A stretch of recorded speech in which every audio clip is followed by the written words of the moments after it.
आपण पाहत आहात महाराष्ट्रातील number 1 channel action Maharashtra news.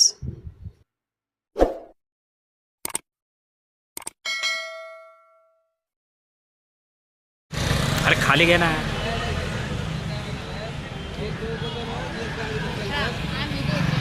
माता की वंदे भारत माता की वंदे।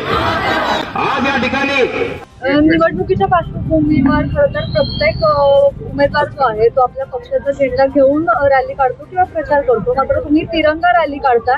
हजारोच्या संख्येने तुमच्यासोबत इथे लोक पण उपस्थित आहेत। काय सांगाल, का तिरंगा रॅली काढतो? आम्ही निष्ठेने पक्षाचे काम करतो, पण ज्यावेळेस संधी देण्याची वेळ येते त्यावेळेस पक्ष आमच्या सोबत निष्ठा ठेवत नाही।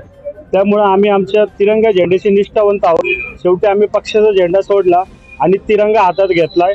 सध्या आम्ही मतदारांना जागृत करतोय की योग्य उमेदवाराला निवडून आणा, जो तुमच्या मधला आहे, तुमच्यामध्ये काम करतो, तुमच्यासाठी धडपड करतो, त्या व्यक्तींना आणा।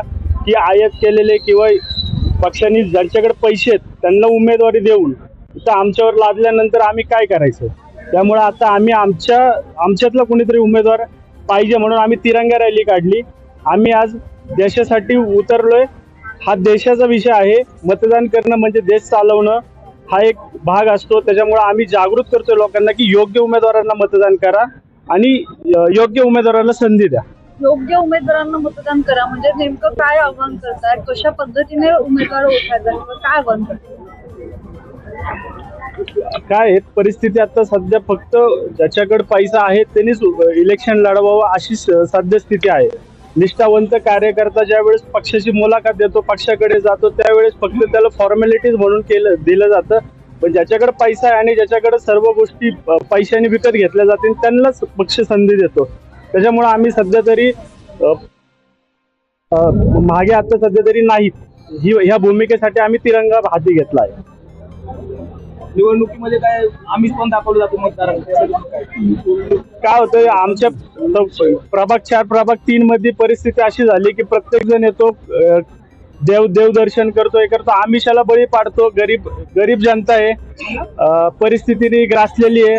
त्यांच्या भावनेशी खेळ करून त्यांना लाचार करण्याची प्रक्रिया केली जाते आणि लाचार करून त्यांच्यावर पैसे लादून त्यांची परिस्थितीचा काय म्हणतो आपण परिस्थितीची हे भावना घेऊन की त्यांच्या भावनेशी खेळ केला जातो पैसे देऊन। पण ह्या जनतेने पण जागृत झालं पाहिजे की 2 पैशासाठी आपण आपलं मत विकलं पाहिजे का, आपण काय केलं पाहिजे। कारण पुढच्या 5 वर्ष हे लोक तुम्हाला विचारणार नाही, हेही तुम्हाला माहिती आहे। मागच्या प्रत्येक इलेक्शन मध्ये प्रत्येकाला अनुभव आहे। त्याच्यामुळं प्रत्येकाने विचार करावा, आम्ही ही विनंती सर्वांना करतो। भारतीय जनता पार्टीच्या माध्यमातून इन्कमिंग जोरात चालू आहे। मागच्यावर जे माजी नगरसेवक होते, माजी नगरसेवक सुद्धा भारतीय जनता पार्टीमध्ये प्रवेश करतायत। मग हे तुम्ही आता एक सर्वसाधारण कार्यकर्ते आहात, आता तुमच्या कार्यकर्त्याच्या भावना कशा आहेत की बाबा आपण खूप वर्ष झाली, अगोदर 10 वर्ष एखाद्या पार्टीत करून आपण काम करतोय, तर तुमच्या भावना काय आहेत हे इन्कमिंगच्या माध्यमातून? मी तुतारी शरदचंद्र पवार साहेबांच्या पक्षामध्ये काम करत होतो। त्यांच्यासाठी त्यांच्याकडे बघून प्रेरित होऊन आम्ही आमच्या पक्षाच्या उमेदवारासाठी एक निष्ठेने आणि स्वाभिमानाने एक निष्ठेने काम केलं। मात्र पक्षाने आम्हाला कुठली संधी देण्याचा प्रयत्न केला नाही, कुठल्याही गोष्टीकडे पक्षाने आमच्यासाठी लक्ष दिलं नाही। त्यामुळे आज आम्ही त्या पक्षाचा राजीनामा देत आहोत।